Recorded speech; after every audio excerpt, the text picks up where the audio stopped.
Good morning. Thank you for having me this morning. Good morning once again. Good morning to our audience. Yeah, I don't envy you at all. The last time we had you, it was a very controversial issue around the Ozo issue, and now yet again a black spot in the work. I'm sure the great work the Nigerian police is doing in Delta now destroyed or tempered with this. But let's talk about what exactly happened and maybe walk us through, because we saw the statement from the DCP, who is the first public relations officer. But let's hear from your end what you know and what we need to know. And in addition to that, please also speak to the appearance of those policemen, whether that is the modus operandi and what unit is allowed to dress like that.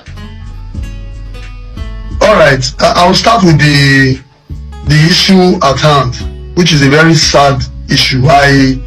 Since my 6 years of public relations, this is my most difficult moment, because having an incident that cannot be explained is very difficult. There is no explanation for this. That policeman, I just don't get what I would say was wrong with him. You know, police cannot attribute problem to spirituality, but that may not be far from it, because that's the only explanation that one can give to what he did. When the 24th Commissioner of Police assumed duty as the CP Delta State, he had a stakeholders meeting where he advised park owners and courier, that's logistics company, on the need to search way bill before they allow it to fly, because drug peddlers and gun barons, that is armed peddlers too, they started transporting this thing through the means of way bill. So on Sunday, this young man came with a way bill. Having had that meeting with the CP, the park decided to check every way bill before they were allowed to go. On checking that particular way bill, they saw a Beretta pistol with 4 rounds of live ammunition. They quickly arrested the guy and tied him to his back and called the area commander, Efron Area Command, who now mandated a team, a surveillance team, led by this ASP, to go and bring the suspect. The instruction was very clear: go and bring the suspect. That was the instruction. So one would wonder why a suspect who is not a threat to you, a suspect who is already tied to his back, a suspect who was begging for his life, you try to shoot him the first time, it did not work, you remove your magazine, arrange it again and shoot him for the second time. It is not explainable, it is not pardonable. And I want members of the public to know that the police does not cover officers like that. I'm very sure that guy will have his day in court and will face murder charges. I'm very sure. I will not speak for the top hierarchy of the force, but I'm certain that is the direction it is going, because as we speak, he left Asaba last night by night movement. They left Asaba to Benin to conclude his query, and they left Benin as at 8 p.m. yesterday going to Abuja. I believe as at this morning they are already in the force headquarters, because he will be dealt with. There is already an ongoing section of the force disciplinary committee that will handle his case, and I believe by the end of today we will hear the outcome of that section. So it is not something we can explain. He only knows, he's the only one that can explain why he did what he did, and we use his head to carry what he has across. The music he has started playing, like I've always been saying, we will dance to it, because that guy has a right to life. Every suspect has a right to life. Nobody has the monopoly of violence. Don't just go about killing people because you are bearing fire given to you by the government of Nigeria to protect life and property. It's not making any sense to me. Then on the issue of the address code, that's because the surveillance team attached to the area command, that's why they appear like that. But if you observe closely, you discover that their vehicle was clearly branded. So it's not something that will say, oh, they don't want them to know they are policemen. No, their vehicle was clearly branded area command, Efuru. Right, so let's run through the major issues. So the officer Usman Nuhu, you say is on his way to Abuja, but I counted at least 3-4 police officers in that video, and they're culpable as well. So what is their own fate in all of this, and how many are involved, at least for you? It's a team of 5, and the 5 of them are on their way. They should be in force headquarters. It's not only SP Nuhu that was taken to the force headquarters. The entire team was taken to the force headquarters because it belongs on them to stop their colleague from doing the wrong thing.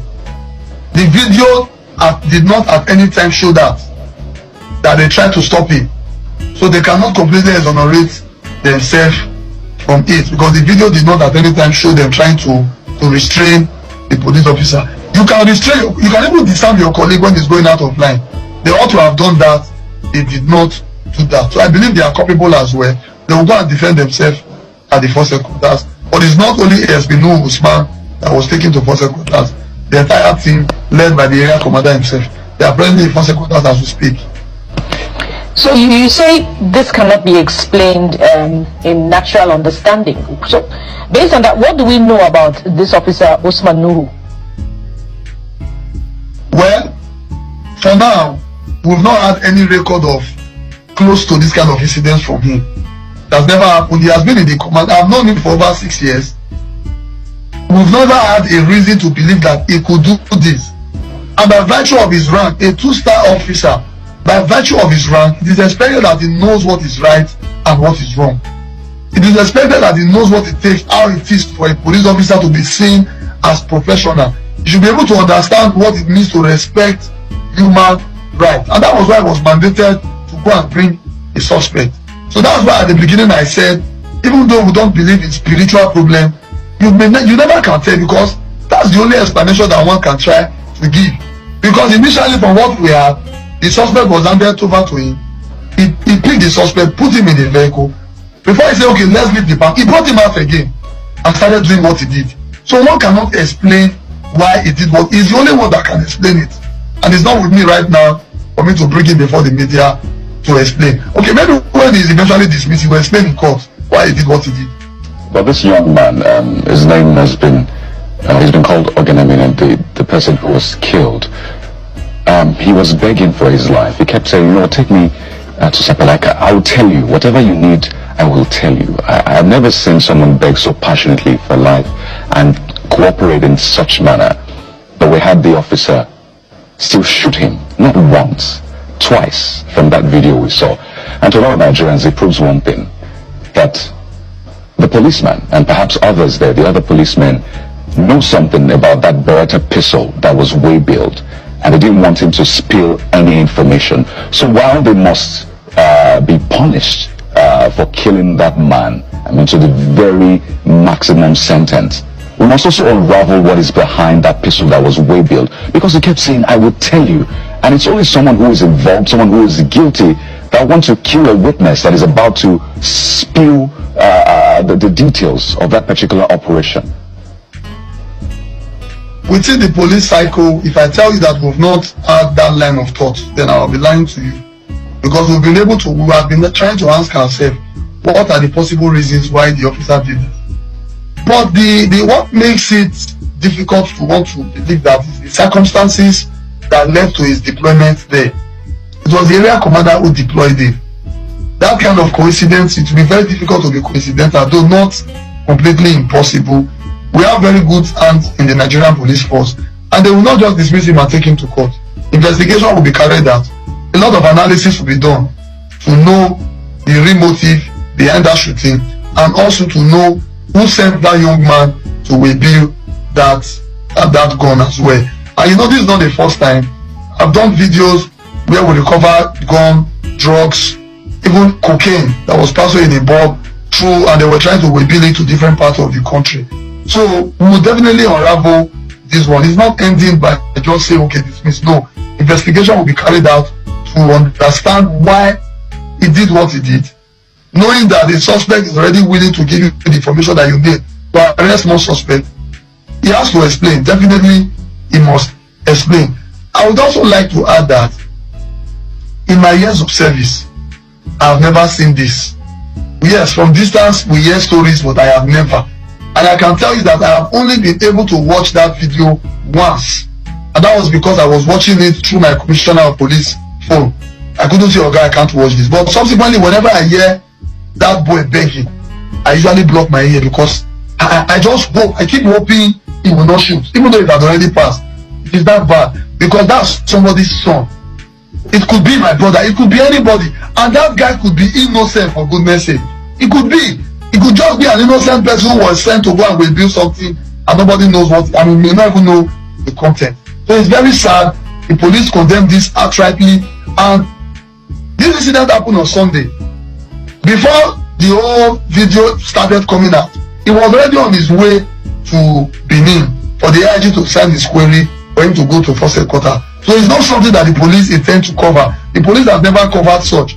One inspector that did something in the year 2023, he was dismissed, charged to court, and he was even sentenced to death. So one would wonder why policemen don't want to learn from the mistakes of others. It's very sad, and this guy will carry his cross. Yeah, I know, I'm very, very sure that he will face the worst penalty there is, because what he did is inhuman. He's not representing the police by any way with what he did.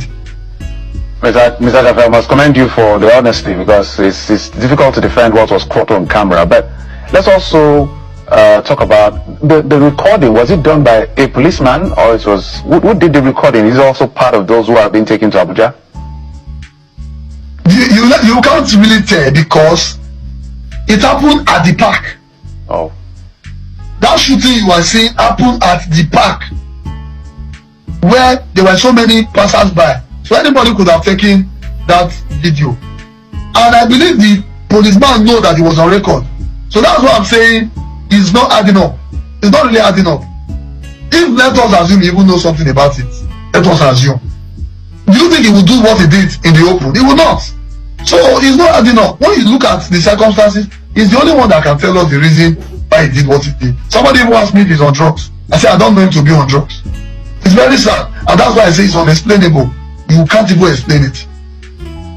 So in winding down, doesn't this call for, police to start, maybe certain teams of the police to start wearing, body cam in that sense? Because if not for this thing being caught on camera, maybe this conversation would have gone another way. What do you think, Mr. Dafe? Well, I would like to correct that impression that if it wasn't caught on camera, because on Monday we got the report. Like I said, that officer was issued query on Monday, and yesterday being Tuesday, in the morning they already left to the zone, like I earlier stated. So it's not because the video is out. Action had already been taken even before the video came out. You understand? So, like I said, the police does not cover. We've had antecedent. I don't want to start mentioning names. I don't want to discredit any other security agency, but I can tell you the Nigerian Police Force is the most transparent security agencies when it comes to disciplining their men. We don't just do it in secret. We do it and make it public. It's there for all, for everyone to see. That is it. Then the issue of body cams, I believe we'll get there. Like I always say, Rome was not built in a day. We'll get there. It's a gradual process. We'll get there, and I hope we'll get there very soon, because it will, apart from recording evidence, it will put the policemen on their toes. Some of these incidents can be avoided just by the policeman knowing that I am recording myself and somebody's watching. Speaking of putting the policemen on their toes, does this then call for a review of the kind of training given to police officers, and of course a review of officers in the Delta State Command and their approach to work as they set out daily? The review is ongoing. The CP has had over 7 different meetings with different categories of police officers, including women police. But it's unfortunate that in every society there's always this recalcitrant person who does not want to hear. No matter how much you talk, they just don't want to hear. It's everywhere. I don't think it's just in the Nigerian police. But like I said, the review is ongoing. We've had series of training even in the state. Right now as we speak, we are even having one presently.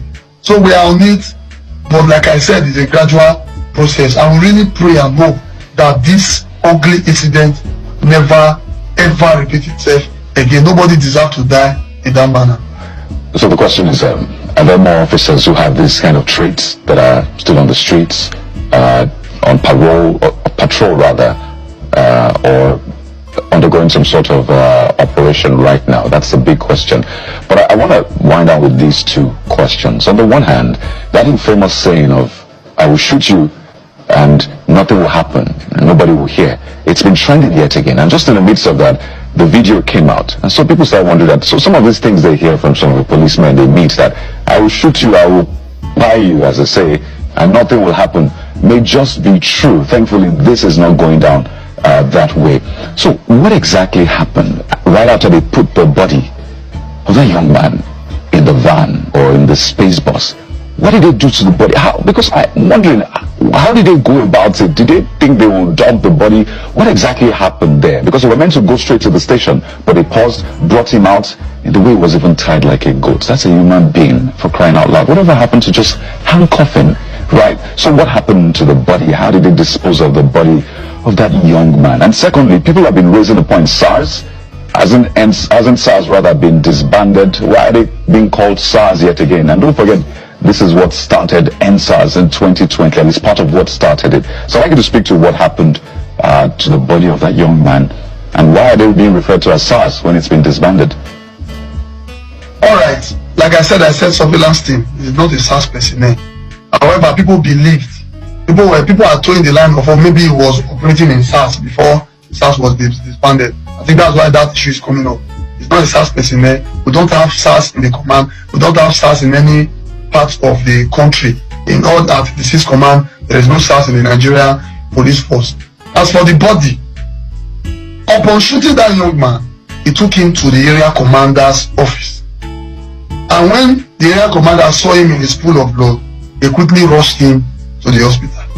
He died before he could get treatment. So it's not as if they disposed of the body. No. On the way to the hospital, that was when the young man died. Now, to address the saying that I will shoot you and nothing will happen, there's no right-taking policeman that would think that nothing will happen, because we have history of policemen that are on death row. That was what happened in Lagos. He was sentenced to either death or life imprisonment. The one that happened in Uboluye in Delta State, he was sentenced to death. So who says nothing will happen? It's just his arrogance speaking. I don't even think it's ignorance, because they know. It's arrogance that is speaking. This young man that has done this, is he trying to say nothing will happen? Obviously something will happen. Something that will keep him away for life. But it's the truth. Why did I understand that point, but there's still a lot of issues. Why was his face covered in the release that was put out? We've already seen the officer's face in the video, but in the picture you put out, you covered his face. So people are wondering, are you sure this is the person you took to Abuja? There's a lot of trust to be built, so why cover his face when his face is already out there? All right. Yes, our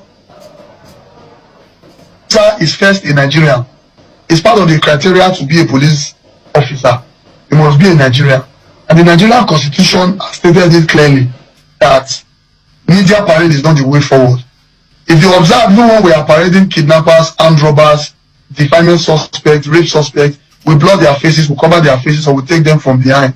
So by this man being a police officer who is now a suspect, that does not take away that right of a Nigerian from him. That was why we had to do that. Let it not look like, oh, why be saying that you reach police turn and you decide to open it? Because it is the same rule that governs every Nigerian. But we've seen his face. We've all seen that face. And just to build trust and say, this is the same person we've taken to Abuja. Again, it happened right there. He shot him the first time. If I removed the magazine, pulled out a bullet, put it in the rifle and shot him again. So it's something we've seen to build trust. While you are correct, I'm not saying you are not. If you ask me personal opinion, I may want to put his face out there. But I have rules of engagement that applies to all Nigerians. And I have to do that part. You know, the job, we don't operate on emotions or what people think. We have to follow the rule as it is written. His face is out there. When he gets to court, people want to go and see whether he's the one. Like I said, there is no reason to cover anybody. There is absolutely no reason to cover anybody. People know that he has been arrested and is on his way to force headquarters. When he gets to court, they will still see that he's the one. That's just the truth. But covering his face is because I have to follow the laid down procedure on public relations. Mr. Bright Tedafe, thank you for your honesty. Thank you for the work the police is doing, because we have a lot of other policemen who are doing great work. This is just a poor, bad representation of the Nigerian police that will have his day in court and will face ultimate justice. Bright Tedafe is the public relations officer of the Delta State Police Command. Thank you. We appreciate it. Thank you for having me. I'm grateful.